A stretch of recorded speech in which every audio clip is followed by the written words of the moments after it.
and welcome to ENI London Edition, broadcasted from the Eagle News United Kingdom Bureau, and the main stories from the United Kingdom and Europe.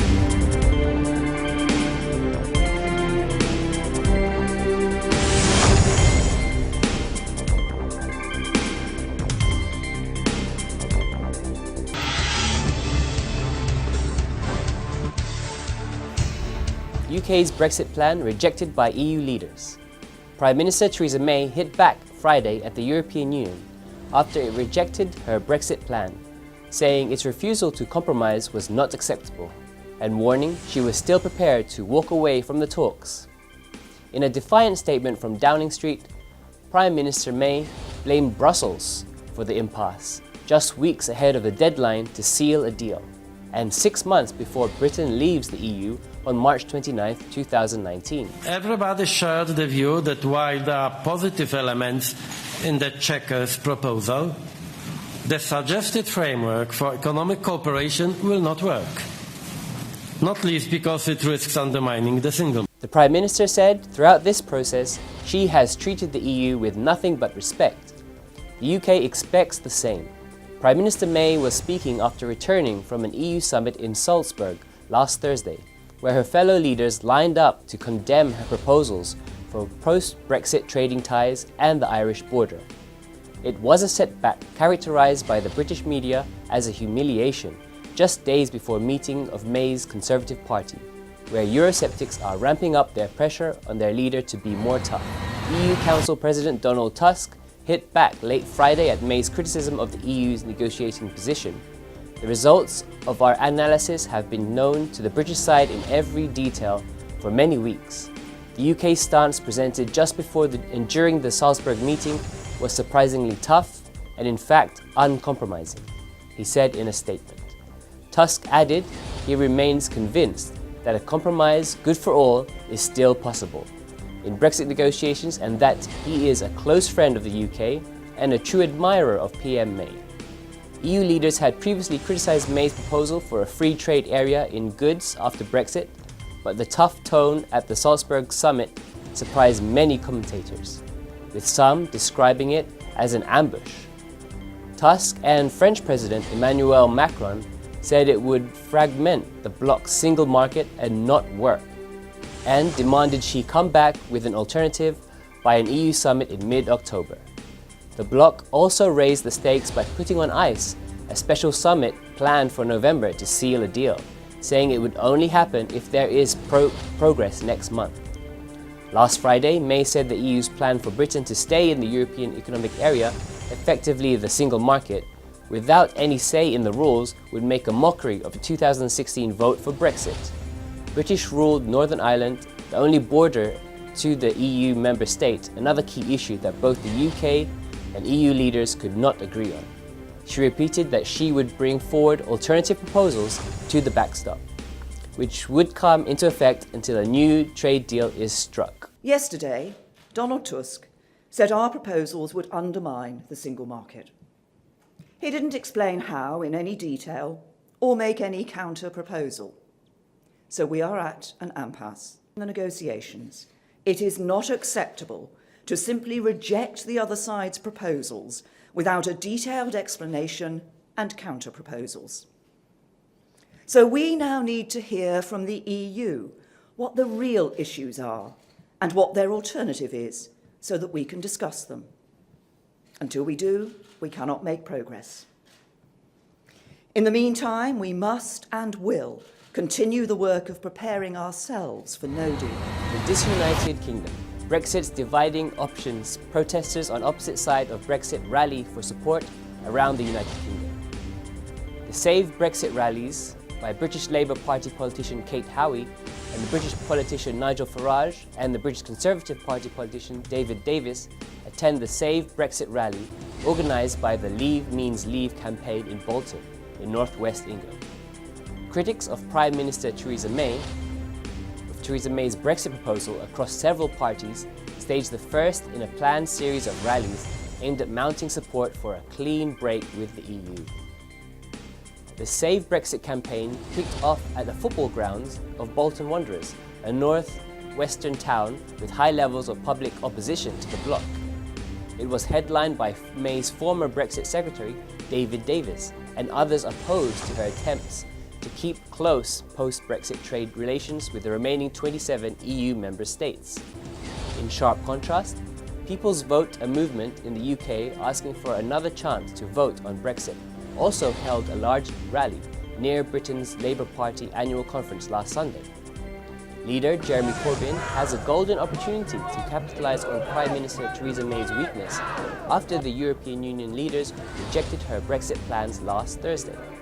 But he must first ensure that his party's internal tensions take a back seat to bolster his image as a Prime Minister in waiting. Brexit is one of the fault lines dividing even normal allies. Most of Corbyn's MPs and his younger supporters are in favour of the EU, but many voters in the party's working-class heartlands back Brexit. Corbyn has so far tried to avoid the diverse subject, instead sticking to promoting a domestic social agenda that helped him upset the odds at last year's general election and strip May of her parliamentary majority. But with Brexit negotiations rapidly heading nowhere, as the March 29, 2019 deadline looms, party members look set to force a debate and a vote on the conference floor, pushing for a second referendum. Corbyn said last Sunday he would adhere to whatever came out of the conference, although he would prefer to hold a general election instead. Pope Francis visited a very different, conflicted Ireland. Last Sunday, their faithful attended Mass, while many gathered in protest to demand recognition, reconciliation and reparations for the many wrongs of the Catholic Church in Ireland. There's a whole list of atrocities that you can see here, the reports and the things that the Catholic Church has put upon our country, and still have not apologised for it fully and have not paid the reparations that they're meant to. This later merged with the Stand for the Truth demonstration. Children wrote out the names of the 796 babies who died at what is called as a mother and baby home, referring to a Catholic-run home in Tuam in Central Ireland. The bodies of the babies are believed to have been found buried in a mass grave in a disused septic tank. In Tuam, a town in Western Ireland, not far from Knock, hundreds joined in a silent vigil on Sunday in solidarity with victims of the mother and baby homes, institutions accused of being punishment hostels for unwed pregnant women. Significant quantities of baby remains found in makeshift graves at the site of one such home in Tuam last year shocked the country. So if you're going to ask people to forgive you, Pope Francis, what for? Because we can't forgive you for things that we didn't do or that your institution didn't do. You and cardinals and bishops did not rape and abuse children, but you facilitated, you covered it up, you permitted it, you colluded in it. And you did so to protect yourself, your power, your institution and your money. That is your sin. Actually, those are your crimes. We will forgive you that if you own it. And that's all the Pope needs to do. Multiple probes in Ireland have found church leaders that have protected hundreds of predatory priests, and former Irish President Mary McAleese revealed this month that the Vatican has sought to keep church documents inaccessible to government investigators. The abuse scandals in Ireland are part of a worldwide crisis for the Vatican. Reporting for EBC Ireland, I'm Lindsay Huddleston and I am 1 with 25.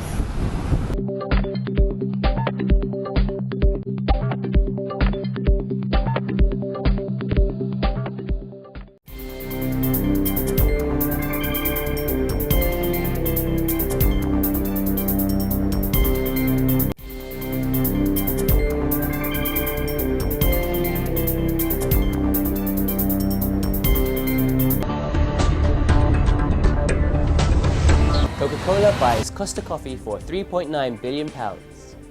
Coca-Cola has bought international coffee chain Costa from its UK owners Whitbread, in a deal that gives its first global coffee brand. Hot beverages are one of the few remaining segments of the total beveraging landscape where Coca-Cola does not have a global brand. Costa gives them access to this market through a strong coffee platform. The deal for £3.9 billion or $5.1 billion comes as consumers' demand for conventional carbonated drinks shrinks in the US and other markets, owing to health and obesity concerns. Earlier in August, Coca-Cola's arch-rival PepsiCo bought Israeli company SodaStream for $3.2 billion in a pitch to consumers concerned about mounting waste from soda cans and plastics in landfills worldwide. Coca-Cola's purchase adds to its Georgia coffee brand in Japan and the US group's coffee products in other countries. Costa also provides Coca-Cola with strong expertise across the coffee supply chain, including sourcing, vending, and distributing.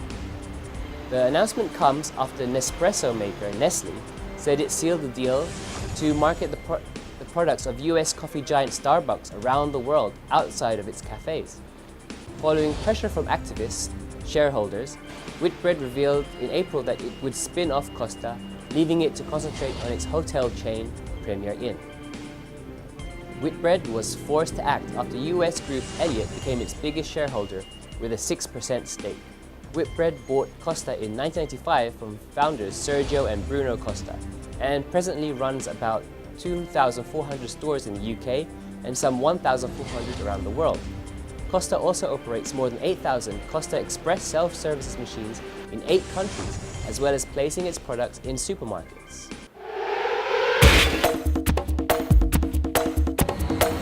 In sports news, Britain's Anthony Joshua retained his world heavyweight titles by inflicting the first stoppage defeat of Alexander Povetkin's professional career, with a ruthless 7th round finish at Wembley Stadium on Saturday.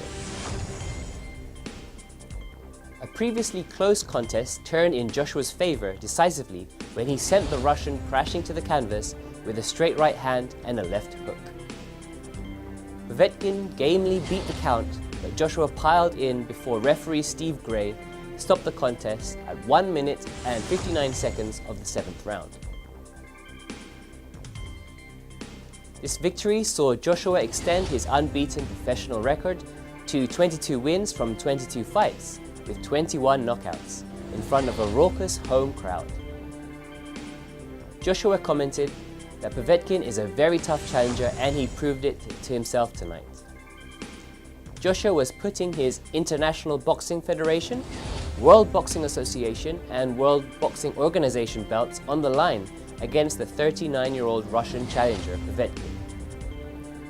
This fight was the latest in a line of professional heavyweight title bouts featuring the likes of Muhammad Ali, Joe Frazier and George Foreman, between 2 former Olympic champions, with Joshua having won gold in front of his home crowd at the 2012 London Games, 8 years after Povetkin stood atop the podium in Athens.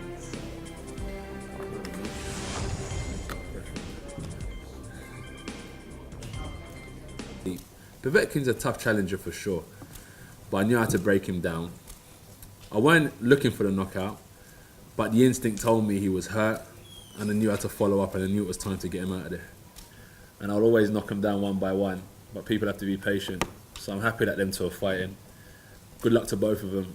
And I said it in the ring, April 13th is booked for whoever wants to step up and take the challenge.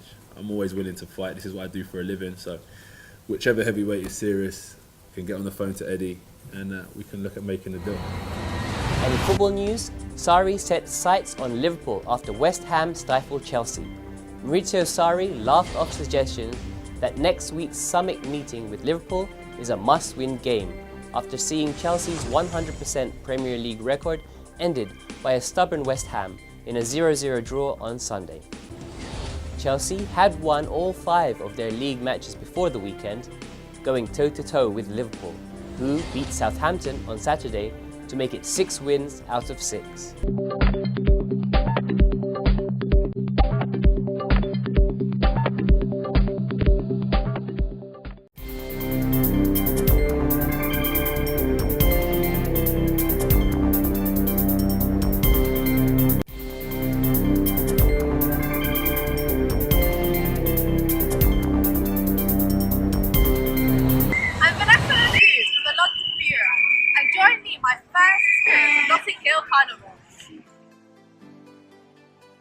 It is located in the area of West London, mainly around W10, and of course, Notting Hill.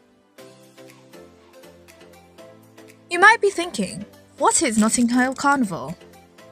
Well, people say it is the biggest street festival in Europe, a yearly celebration of London's Caribbean culture, full of food, floats and fun.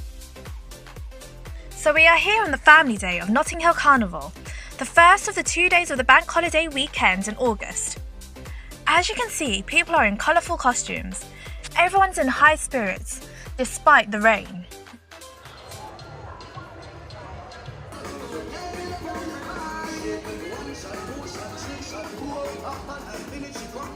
Where are we? We're at Notting Hill Carnival, which is one of Europe's largest, or it is the largest, Caribbean festivals, celebrating diversity of the Caribbean nations. And we came all the way from Australia.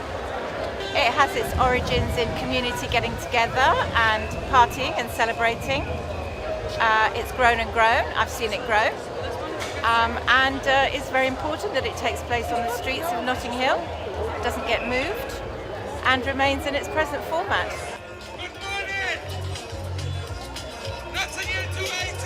Not only is it for the music and the parades and the costumes, the food and drinks are one of the main reasons people come to visit.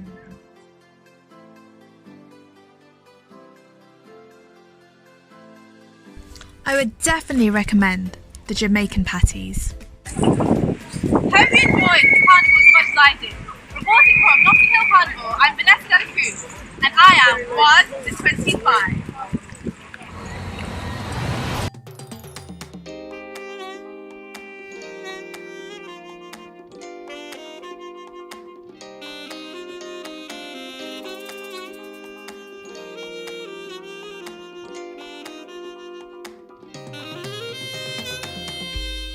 Since early morning, Church of Christ members from all over London arrived early at the venue to prepare their booth. The booths were decorated to style their country like United States, France, India, China, Philippines, and Korea. Each booth was also decorated to represent each country's culture and foods. Preach together souls to safety from one man to 1 million people, and everyone can see how the church stands today.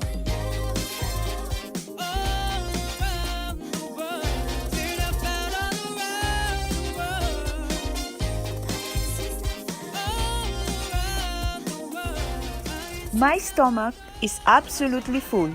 Which food was your favorite to try? Everyone was buzzing to try all the delicious foods that the members of the Iglesia ni Cristo prepared. From the London Bureau, I'm Beng Espiritu, and I'm 1 with 25.